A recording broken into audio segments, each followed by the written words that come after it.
All right, welcome back, guys, to another episode of Let's Talk Reef. It's summertime, and yes, we've missed a few episodes. It happens in summer. People have to take vacations, I know. So I took a vacation, and then I came back, and I had every intent on doing a show last week, but decided I wasn't quite there yet. I wasn't quite back from vacation.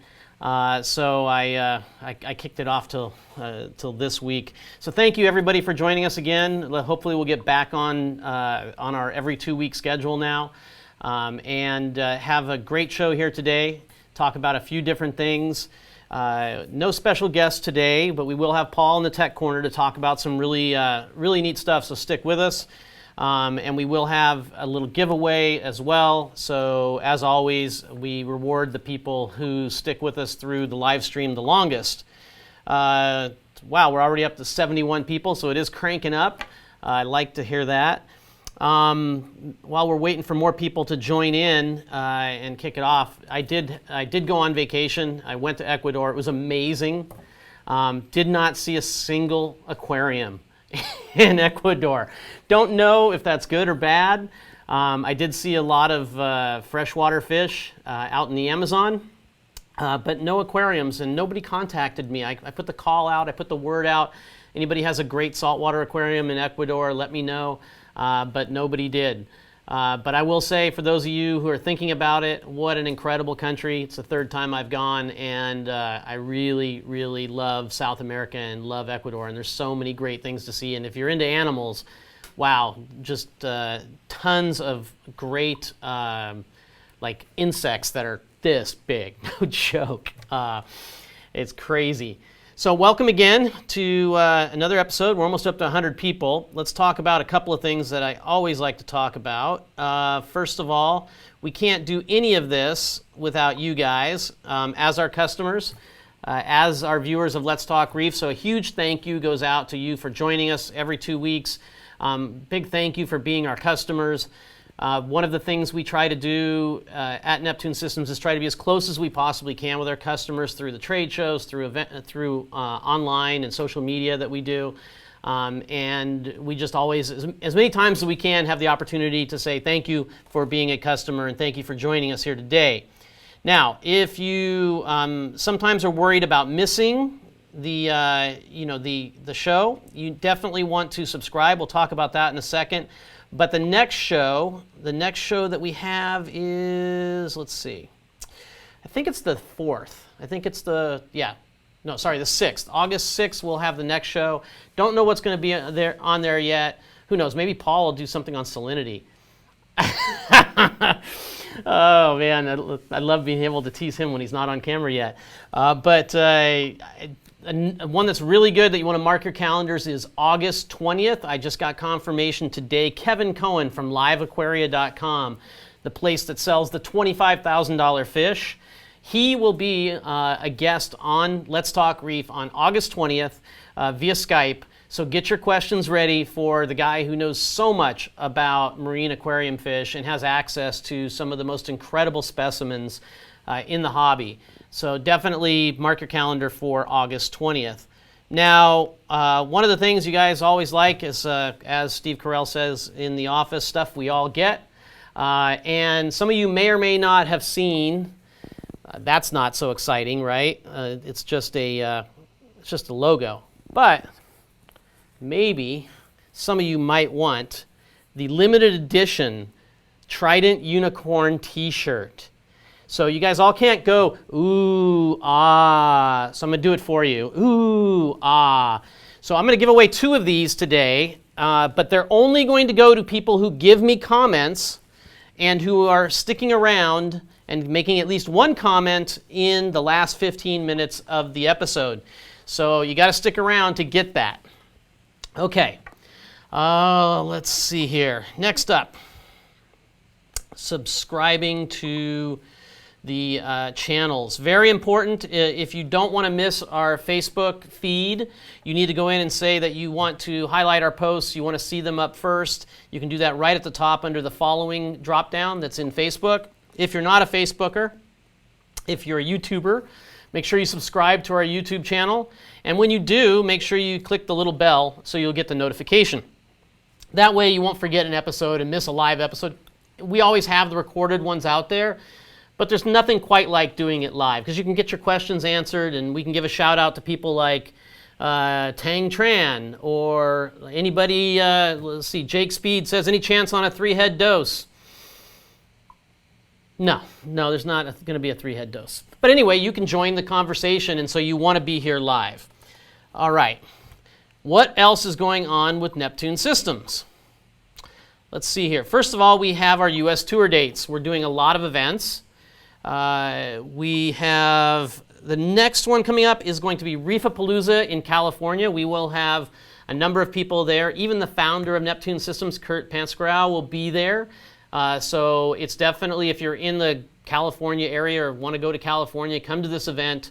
You'll be able to ask us all sorts of questions, of course, see the products running. We always have everything running at our booth. There's no static displays pretending like stuff is running. We put a lot of effort into each and every show so you can see the products actually running and play with them and get your questions answered. So that's down in Anaheim, California, right near Disneyland. And then, of course, we have on the 30th starts MACNA. MACNA is a huge deal. We're going to talk about something else a little bit later about MACNA. But the date for that is August 30th. Both of these events are great events, and I encourage you to go. After that, the only place that you'll, there's a couple of small shows. We do have the Philly Splash show coming up in September. Aquatic Experience, I know we'll be tagging along in a booth there with one of our dealers. And then we will have a booth in the first ever Reefapalooza in Chicago on October 19th. And that will more or less close out the year for us. Quite a schedule. I can't believe we're this far through it. Let's see if we have any questions here.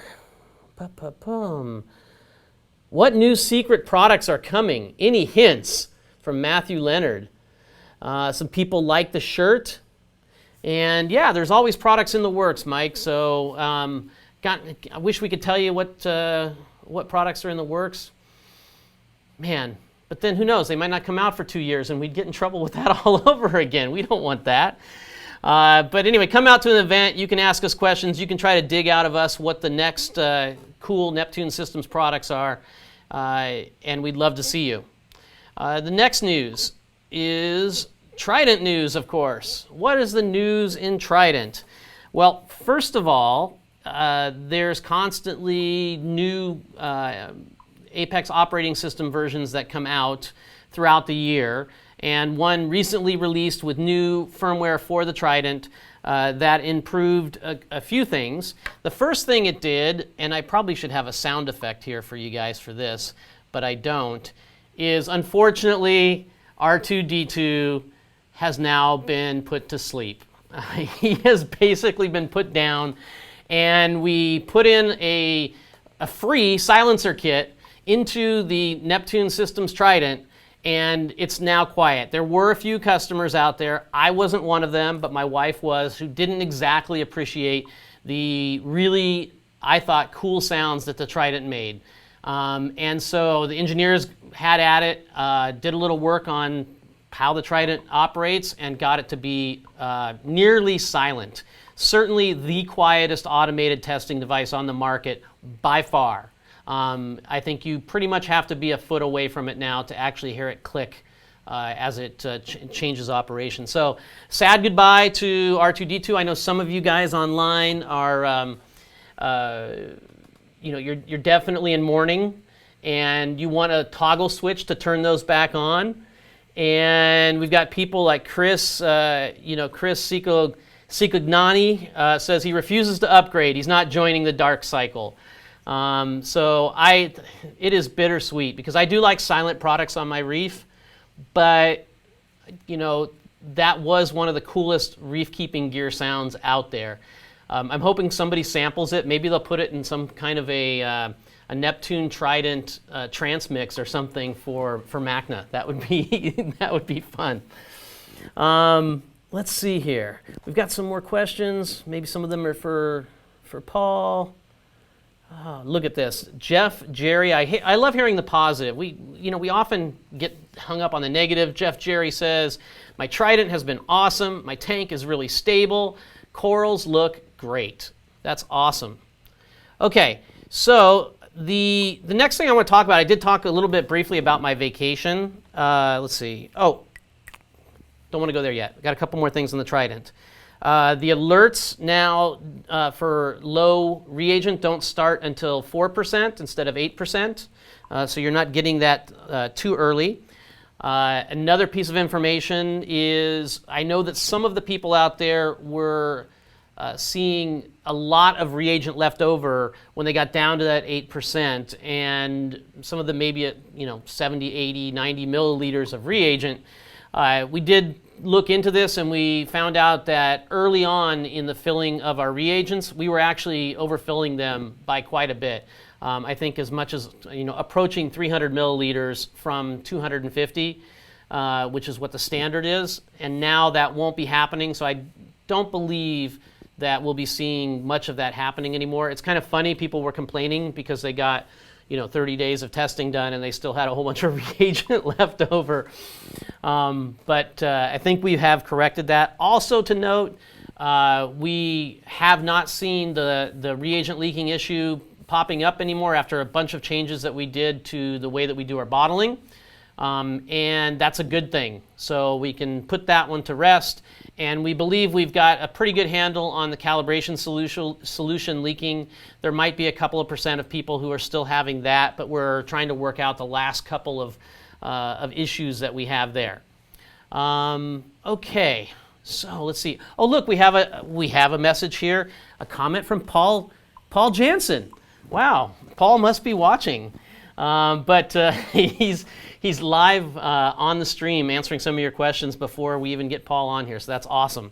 All right, what else do we have? We'll talk more about alerts and other things during Paul's corner. My vacation. Okay, so as I said, went off to Ecuador. I was gone 16 days. I did not have a tank sitter. Crazy, I know, but I have a lot of faith in my Apex. Did have a caretaker that helps take care of my elderly mother, who dropped in 2 cubes of LRS food every day, 2 squares, and closed the lid. And I told her that's all you need to do. Don't worry about how green the front of the tank gets. And I can assure you it got really green and pink. I got home. I mean, I watched my tank from my Apex like crazy all through the trip. It's, it really is, for those people who travel, it gives you so much peace because you have all of these data points. So if anything goes wrong, even if your camera's not working, like mine wasn't, you basically can have this feeling of just comfort of knowing your tank is doing okay. So I came home. Of course, the first thing I did was peer through the green to see if I had any white corals, and everything was doing really, really well. I didn't see any problems at all. Walked around, started scraping the glass, and then I looked down and there was water on the floor. And I have hardwood floors. Now, it wasn't a lot of water, but it was probably a good, maybe a half a gallon, maybe close to a gallon of water. And what had happened, I'm nearly positive, is I have open top external overflows that are quite full, with a long run that goes to my sump, 85 feet to my sump. And we had power outages 2 days before. And those power outages, when they happen, it drains down all the way back to my sump. And when it does, it burps and gurgles and sometimes spits out water out the back. It's not the greatest design, probably should fix it. But we had 3 or 4 of these off and ons on Friday, and that water came out. Now, I know exactly what you guys are thinking. How come you didn't know this on Friday when you're just about to come home from your vacation? Why didn't you get an alert? This is why you have an Apex. You tell us and everybody else this is one of the most important sensors to get. And I did have a case of the cobbler's children who have no shoes. I had leak detection. I actually have 3 sensors. They were hooked up to the previous ALD module, which is fine, it works great. But evidently, with all the testing and different things that I do on my Reef, I had switched around some of the test statements, or the alert statements in my email alert outlets, and I had other alerts that were going on that I was ignoring because they were okay, didn't matter kind of alerts. And because of some things of the way the Apex works, which we're going to get into with Paul, I was not getting those alerts.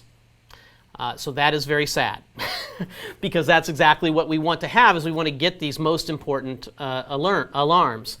And so that's going to be a key point of what we're going to talk about with Paul a little bit later. Not that bad. I did have a little tiny bit of damage to my floors. I'll be able to clean them up a little. Someday I'll refinish my floors. In the meantime, my wife is very understanding. Thank you, dear. She loves the aquariums, so she puts up with a lot.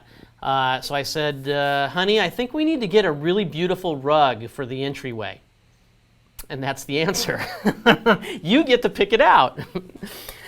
So anyway, well, there's lessons to learn all the time. And one of the lessons, I think also, and I know I see some people here, James Geyer says, hey, why don't you have a Herbie drain?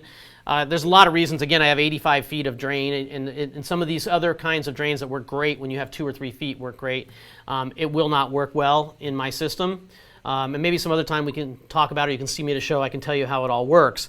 But what I could have done, and what you might even want to do, even with Herbie drains or other types of drains, if you're going away, nobody's at home, right? So why not just crank those drains wide open and just let it make all the noise that it wants, and you never ever are going to have an issue with a backup or a backup into the the emergency drain. And if I had done that, this wouldn't have been an issue either. So every time now when I leave on vacation, I'm just going to open the drains wide open and call it good. So yeah, even, and as Jeff Jerry said, still a learning curve. He just commented, absolutely. Reef keeping is a constant learning curve. You're constantly making mistakes, and you're figuring out what you did and hopefully doing something to not make those mistakes again, and hopefully have things set up in a way that they're not catastrophic and you can stay in the hobby and stay happy. So that's a little lesson from my side, and we'll get more on it later. Next that I want to talk about is the MACNA meetup. Okay, so the MACNA meetup, I'll post the URL. I should have put it in my thing on here. I think it's neptunesystems.com/. Paul's going to pull it up and tell me off camera. Yeah, post it in in the comments there, and then I can see it and go. I should have put it up on my overlay up here, but I didn't. Let's go over here. Anyway, so the MACNA meetup is going to happen on Friday morning, like it always does. It's the 7th annual MACNA meetup. I cannot believe that it's 7 years, which means I've been with Neptune Systems at least 7 years, right? Yeah, 7 years. And so we're going to do the same kind of thing. We're going to have a breakfast. We're going to have prizes. We're going to have a goodie bag full of stuff. Breakfast is going to be sponsored again by saltwateraquarium.com. So, props out to those guys for supporting us all along. Great partners. Please go out and, buy stuff from saltwateraquarium.com and support them as one of the sponsors of this particular event. Because they're the ones that make the good food happen. It costs obviously a decent amount of money when you're doing the banquet stuff at hotels, and they put it together. So we're definitely doing that. We will have some good speakers. I don't have the speaker lineup completely solidified yet. Hopefully Richard Ross will be there speaking. I don't have 100% confirmation from him yet. I will be speaking.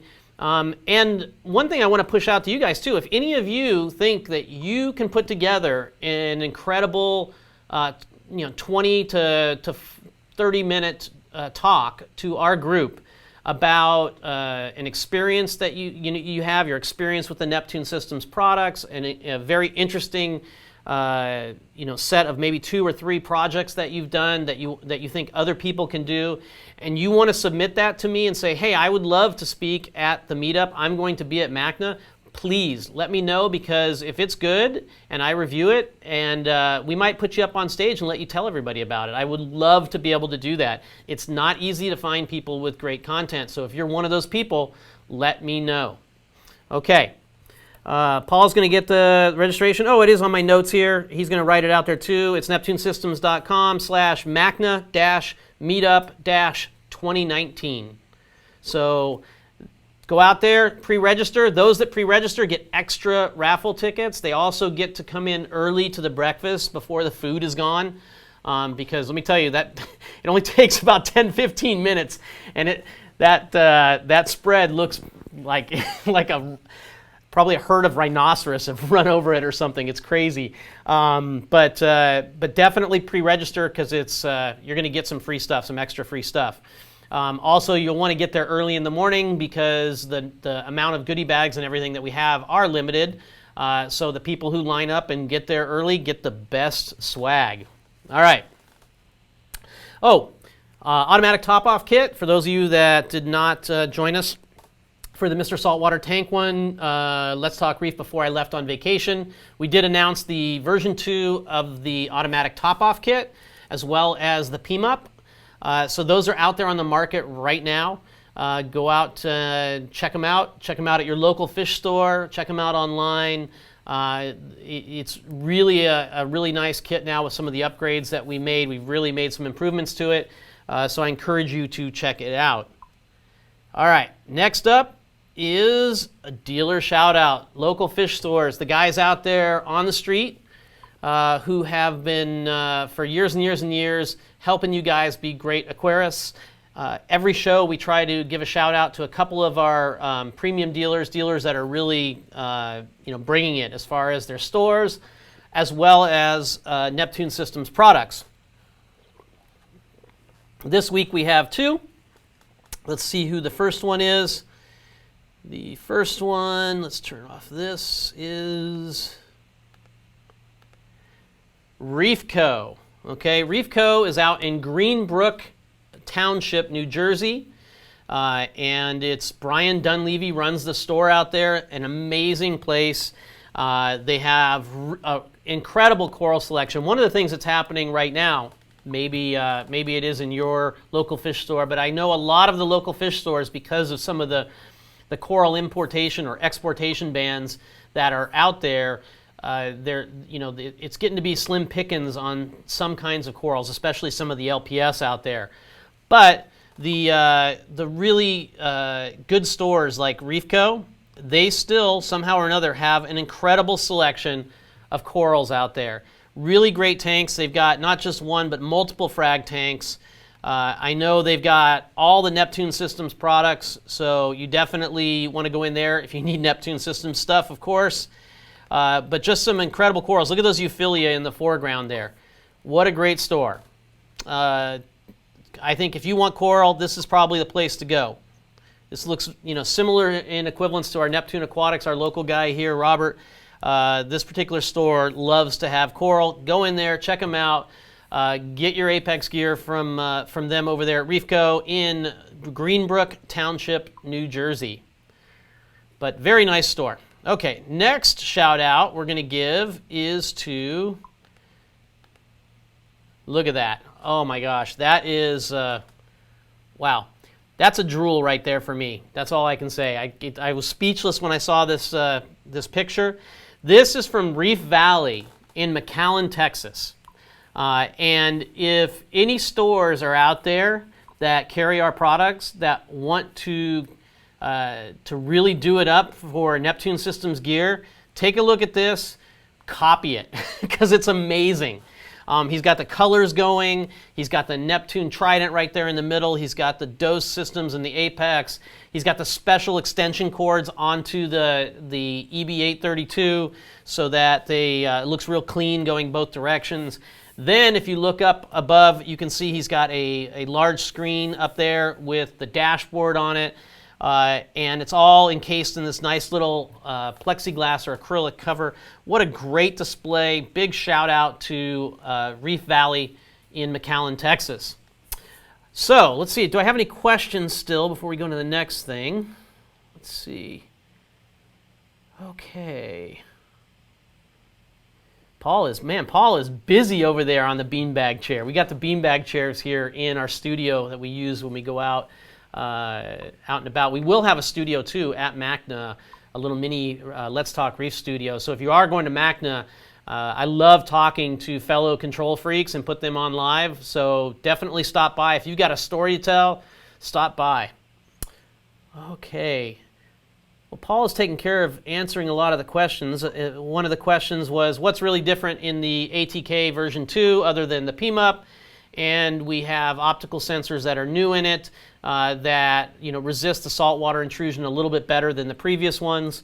So that's a big key there. Let's see. Setup is awesome. Yes, it is. Trent Nugents. This is an interesting one. Sure would be nice if that dashboard could have a fourth column. I agree, 100%.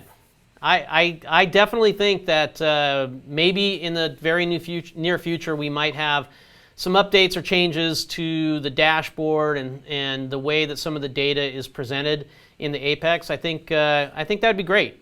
So good catch on that and good advice. Mark Waller says, nice setup, but where's his drip lines on that EB832? Good catch there, but I think, if I'm not mistaken, it's completely covered up inside there, and those wires go through the back and go straight down. So yes, if those wires do get some water on them, that would be bad. But that's a good catch, and thanks for pointing that out. For all of you who run your Energy Bar 832s or Energy Bars, try to get the wires to point down before they point up. Good point. Okay, so I touched on the MACNA meetup, touched on the pre-registration, touched on all of that. I think what that means is we're probably going to be right into the tech corner. I think it's time to bring Paul in, bring him off the beanbag, get him up, get him off of the phone there for now, and bring him into the tech corner. So let's do that.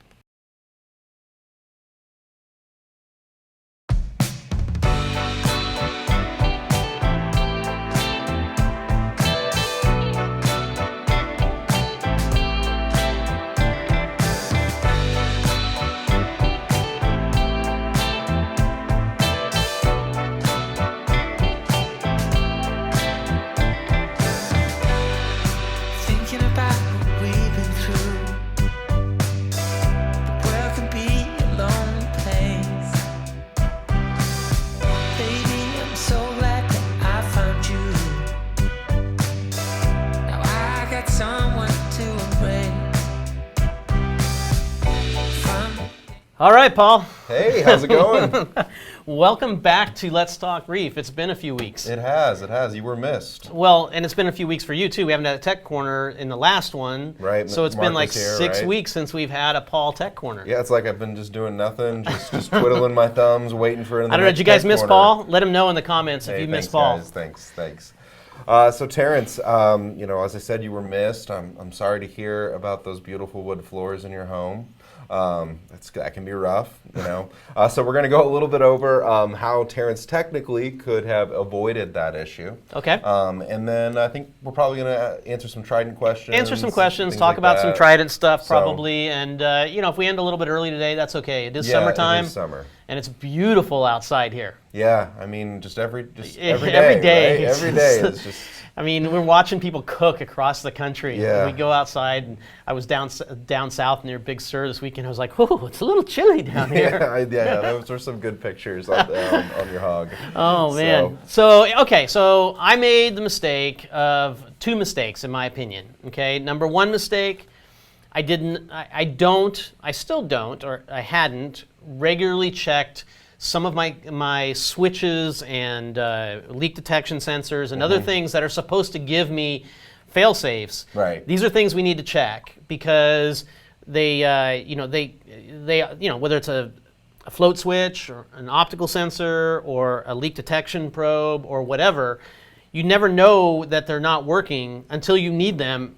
And that's the wrong time. Right, exactly. That's one. And so that, and part of the is preparing to leave your tank. Right, I could give a whole presentation on this, and continue to just go on and on and on. But there's ways and steps that you need to do to help repair that tank, right? And the best way to think about things is I always look at everything and say, well, what will happen when this happens? What will happen when this happens? Take a look at the top 5 things, right? The 5 things that you care about, power, internet connection, water on the floor, return pump, for example. Temperature. Temperature, right? And before you leave your tank for any extended period of time, it's a good idea just to review and make sure all of that is working the way it's supposed to. And don't do that the night before you leave, right? Because we all know what that's like, right? You do that, the weekend before you leave. Pretend that your vacation starts a week before your actual vacation starts. Right, and that will help, right? And so I'm going to go a little bit into how Terrence said he had alerts. Well, that was the one thing. So the second thing, so the first thing was I didn't even check them. Right. Had I checked them, I probably would have said they're not working, probably wouldn't have known why they're not working, and I probably would have called you. Yeah, okay. Probably. So that's number one. Number two, they weren't working, and they weren't working because I had something configured incorrectly, or I just didn't know better. And that's really what we're going to focus on here with Paul, right? Yes, more or less, right? Okay. So, to kind of start off, right, let's just talk a little bit about how Apex alerts work. Okay. Classically, right, in the classic Apex, we had an email alarm outlet, okay? And we still have outlets to send alerts and things like that. Okay. In the new Apex, there is actually 2 email alarm outlets. You only can ever see one of them. All right. Okay. The second email alarm outlet is set up a lot of times when you're setting up your tank for the first time and going through alert notifications. So let me just stop you, and we're going to rewind. We'll unpack that a little bit. So the one that when you had the OG Apex, okay, in the OG Apex, the flat black one, right? When you had that one, and if you wanted to have an alert, an email alert, there was an outlet, and you put some code in there, and you would use that to get an alert. Programming. Yes, right, exactly. Programming. And then we went to the new Apex. Right. And now there's another one of those same kind of outlets, except you can't touch it directly. Yes, exactly. And all that same programming is there, but now you just kind of hit some toggle switches, you hit some boxes, you change some levels. We made it easy for users to get their basic alerts. Yes. And some of these are pre-configured when you get your Apex, right? And they're nestled in this kind of secret, a little behind-the-scenes outlet, okay? And the part of the issue, not the issue so much, but part of what you need to understand is the alerts that are nested in there, right, take less priority than the ones that are on the external email alarm. Okay. So the one that you go through and you type if, then, and all those sort of things, that takes more. So let me stop you there, because I think there's something else there that is behind that. So it's very important to understand that with the Apex can only send one alert at a time. Very good, right? Terrence, yes. So if you're having 2 things that are causing a problem on your tank, let's just say, so let's say you have a low pH and you have a high temperature, right? Okay. The Apex can only send you an alert about one of those things. Exactly. And so there has to be some sort of a priority system to say, this is the one I'm going to send them an alert about. Yes, exactly. Okay. You're filling in a lot of the blanks here, right? Because I understand how this works, right? And sometimes I explain things better than other times. But specifically, right, you can only get one alert for an Apex at a time. And the most important alert, right, you need to position it in a certain way. So no matter what, if that's happening, I want to know about it. Okay. Okay. So first off, let's just go through. And so again, to repeat what you had said, there's 2 places where these alerts go in. Yes. One of them has more priority than the other. The one that has priority is the one that you can see. Yes, exactly. You Got it. Understand perfectly well, Terrence. So first off, let's go through just a little bit of what, I've shown this to you before, but right, how to set up those alerts in the, for parameter alerts. The easy way to do parameter alerts, the most basic way that most customers are going to set up for the things that they see on their dashboard, basically. Exactly, right? So to do that, sorry, I got to call you out on good this, job. buddy. Good one, Jay. Jay Foosh says, "I love counting Paul's rights." It could be a He's gonna tally turn sheet. red. Let's you could do a drinking game based on that. Okay. It's a fun show, Paul, man. Yeah. We're all having a good time. So let's go to Brady Bunch mode. Okay, we're going to go to the Brady Bunch mode where we can see Paul's iPad, and you see the 2 of us, and hopefully look at the cameras. We've readjust the cameras. Ooh. Mine okay? Yeah, we're all good. Okay, so basically what you're going to do is you can click on the gear right next to the temperature icon there, okay? And you can click on that gear, and we can say just use the recommended values. Okay. So that's the easy way to do it. If you don't want to get an alert based on something and you're getting an alert based on your ORP, and you're like, I don't want to get an alert based on my ORP, you can select that parameter, and you can just say, you know what? I don't want to receive alerts about that right now, and you could deselect the alarm, okay?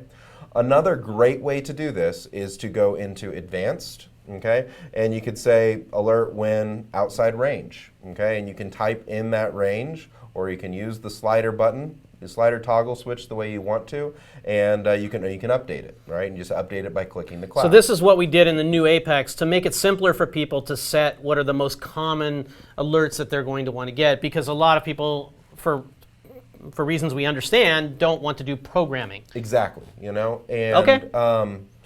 And so we can update that. We can also go and check out all the alerts by hitting the little thermostat icon up here at the top, okay? And we can see all my different parameters, and I could select one of them.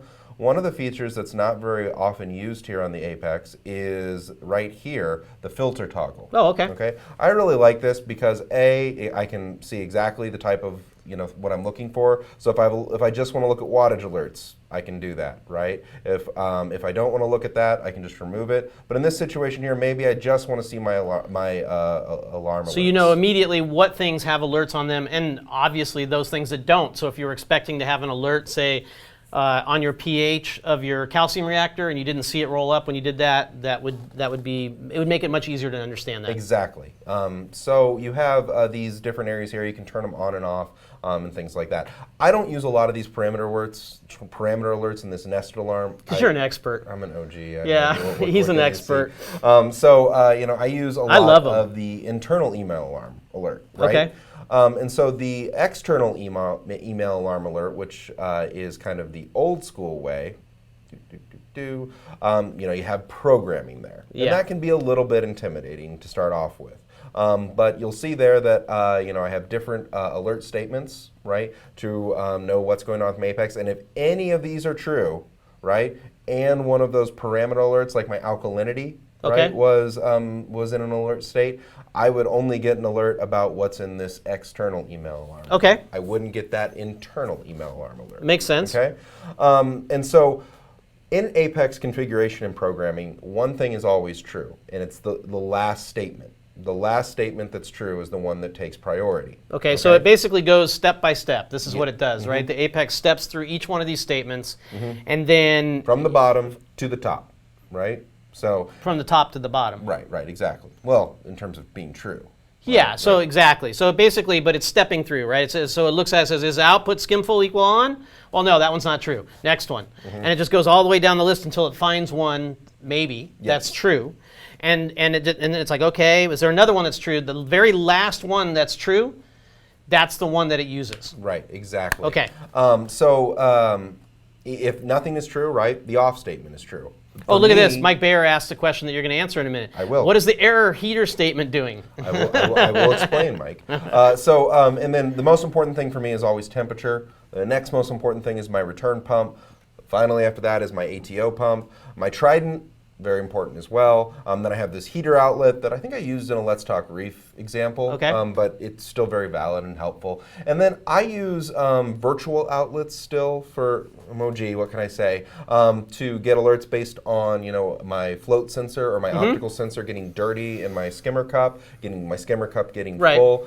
It's not a big deal to me if I don't get that alert because I have programming that's already going to take care of that, and whenever I do deal with it, that's why it's at the very top. So what likely happened in my situation, and I mean, this is honesty right here.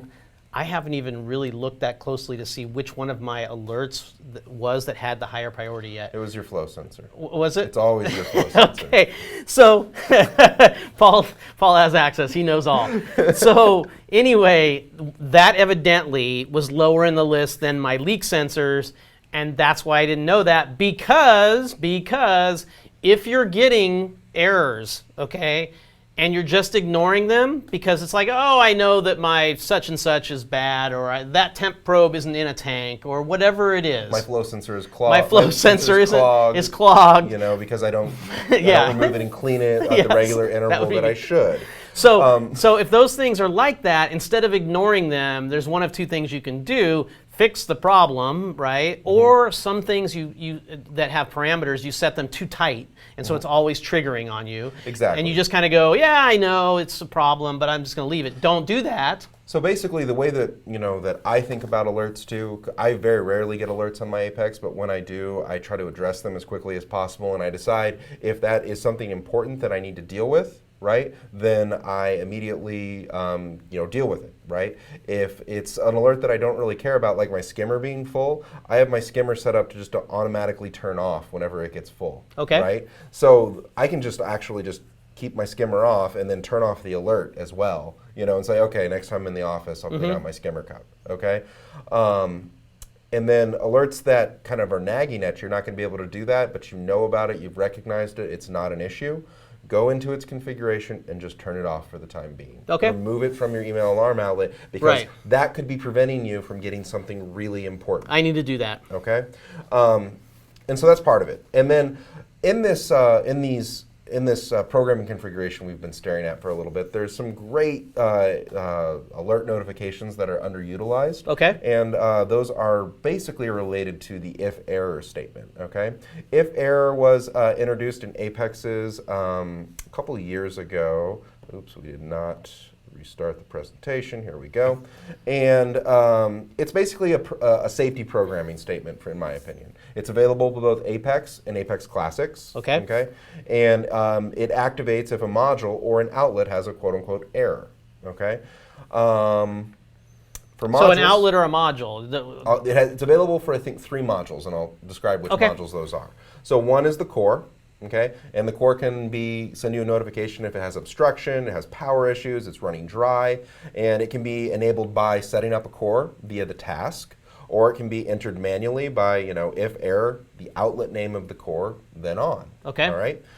You can set that up to receive errors for only certain situations. So running dry, over voltage, under voltage, current, temperature. I've yet to ever see the temperature alert. Right, but so you could disable that, right? Or if maybe for some reason you know that the core is running dry, or But the voltage one is the one you said is a good one, right? Oh, I love the voltage one, right? The voltage one is going to tell you if your core doesn't have power, you're having issues with the power supply. Somebody unplugs the cord to your core. Water damage, you get situations like that on the driver. The under and over voltage will be very helpful there. Okay, good to know. And you can turn any of those on and off. We also have it for the wave. Okay, we can be notified if it's stall.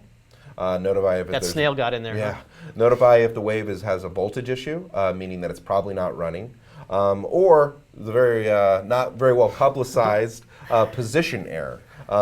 It's a cool feature, but just a lot of people don't know about it, and it does have its quirks, and there is a little bit of a setup nuance to get it to work. It has its hit or misses because of the flow patterns in your aquarium. So the way it actually works, you know how your iPhone knows when you put it down and things like that? It has a Z-axis to it, okay? And so it actually knows if you set the home position, and it knows if it's actually changed. So the reason that we included this, and it was great in theory, and it has some challenges, is because very often kids come up and pull the magnet off of your power head, and it falls. And the power head falls, creates a sandstorm in your tank, and kills all sorts of corals. And the dilemma that we've run into is sometimes because of motion in the tank and because of not properly setting the home position, some people get false alarms because of this. It does. But it's something you could play with and try to see if you can get it. And for some people it works great, some people not so much.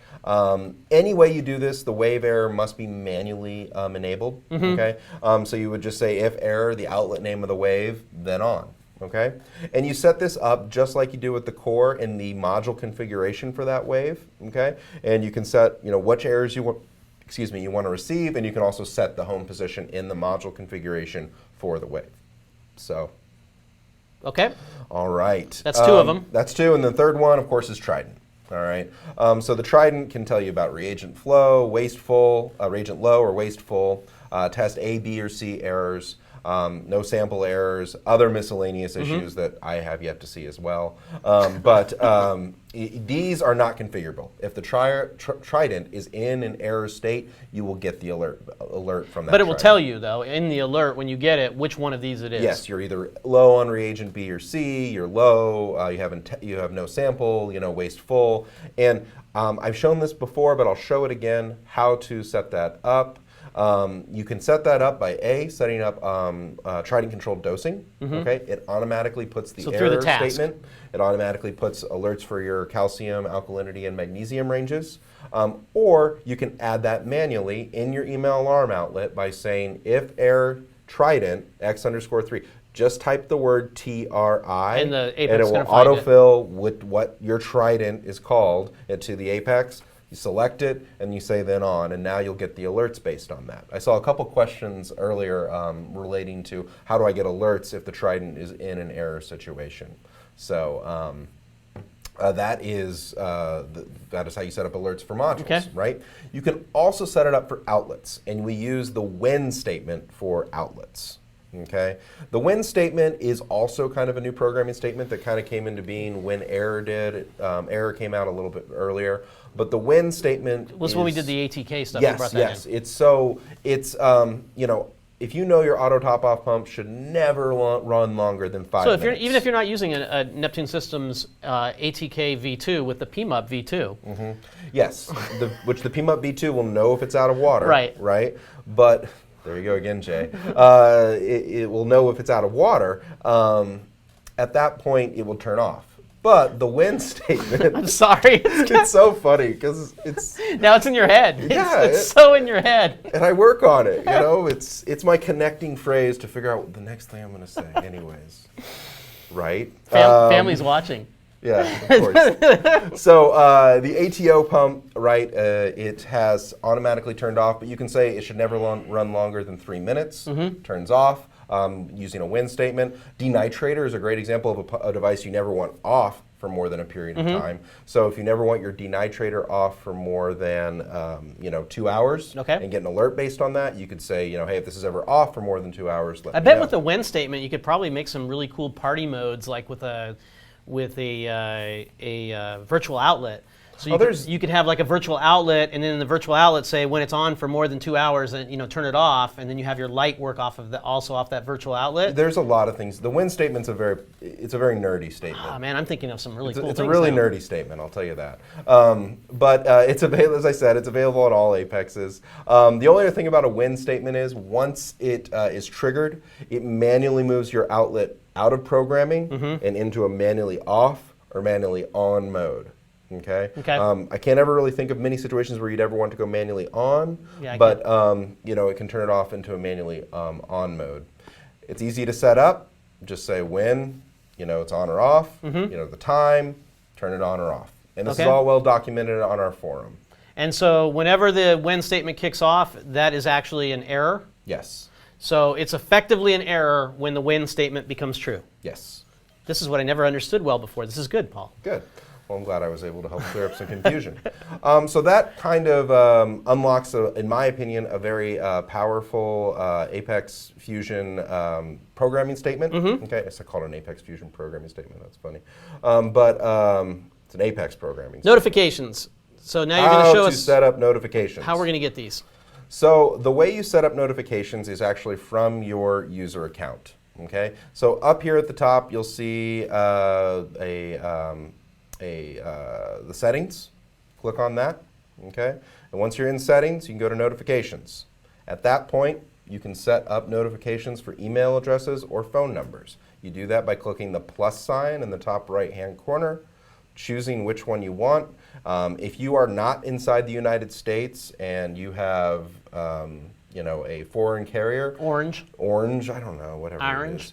It is. Orange. You go ahead and go to their website. They should have information about your SMS gateway, and you use an email address instead of the carrier. You put in your phone number, and you're good to go. But most people these days are using your mobile device. Use notifications. But we have this available for both Android and iOS. Okay.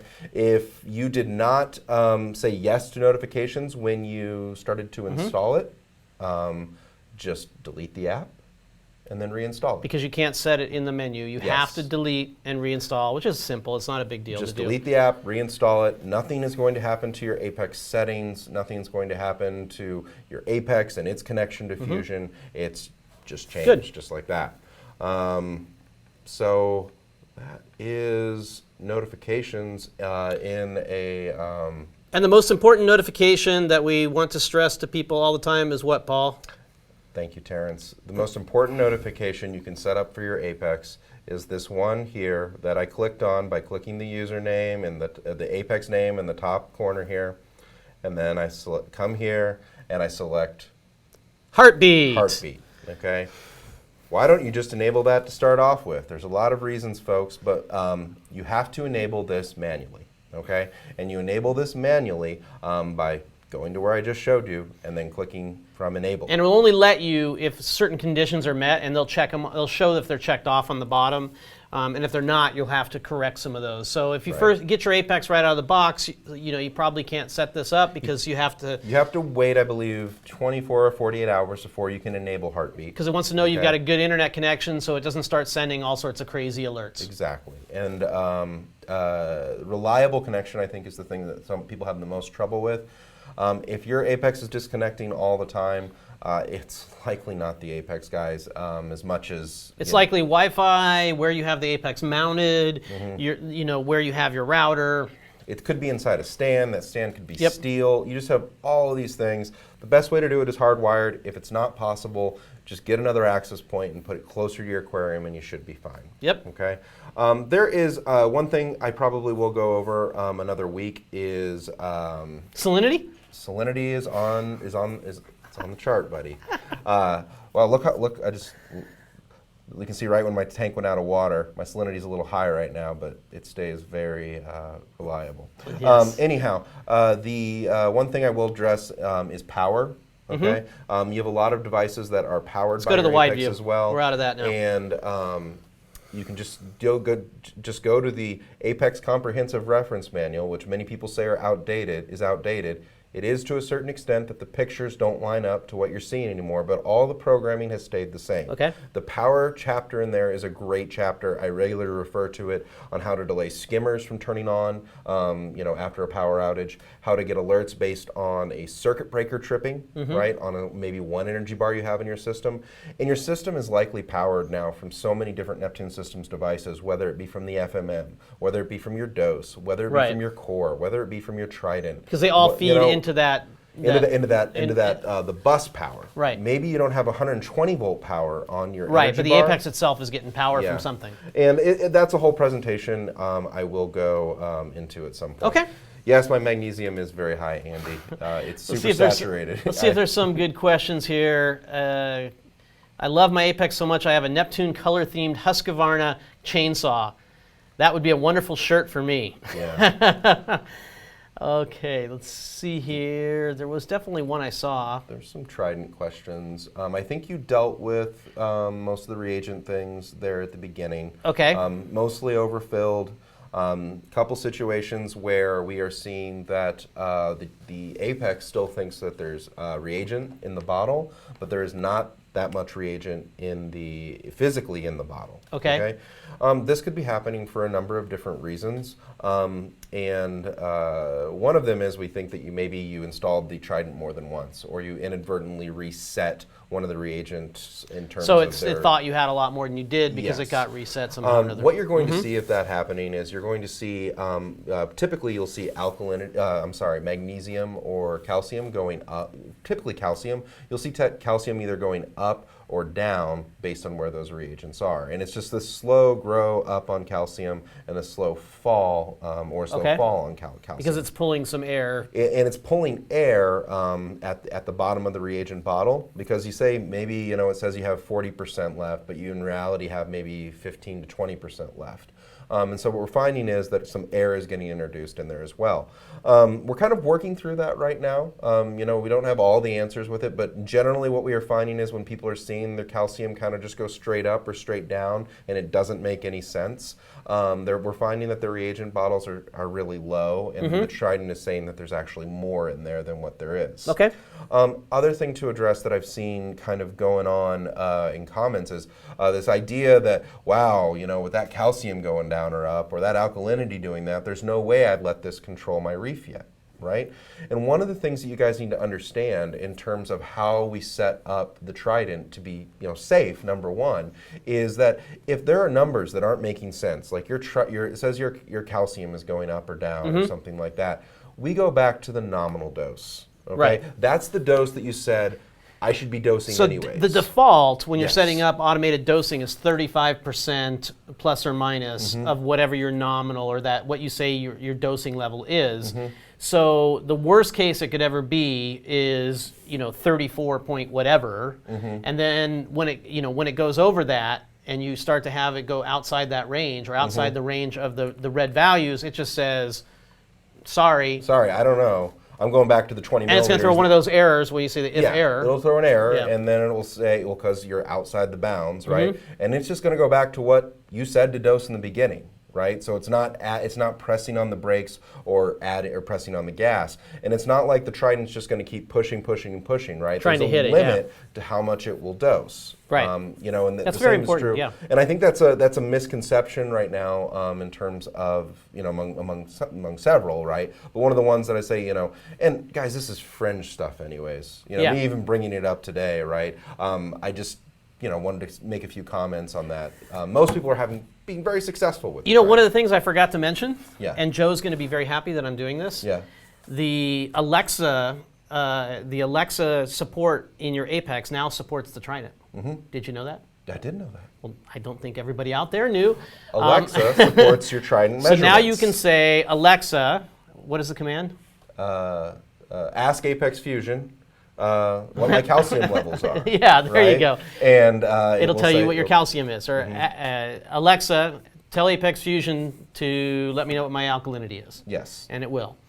Excellent. And if you want to know what those phrases are, they're in the help to certainly find out about it. The help for the Alexa setup is very useful. Just click on the question mark and it will just kind of all go through there. So. Okay. Somebody asks, is Aquarium Engineering's ACR connection to the Apex, is there a special cable? I don't even know what that is, so I would say no, because I don't think we have a special cable. Let's see, we're getting our comments in because people want to win that shirt. We will give it out on the next episode, because we have a little tool that we use to scan through it, so you'll want to show up on that episode to see if you won with your comments. I don't know if there's any other...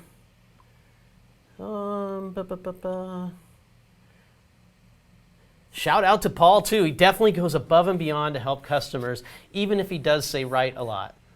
Oh, no, he didn't say that. I'm adding that for you.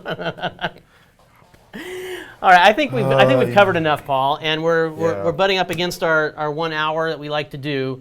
So I think we're gonna sign off. Yeah. So if you guys a good episode. Again, one thing I think Terrence and I really like, if there's things you guys are liking, not liking, you want to know more about, send us a message. Subjects, that you want us to cover. What do you want us to cover, right? So.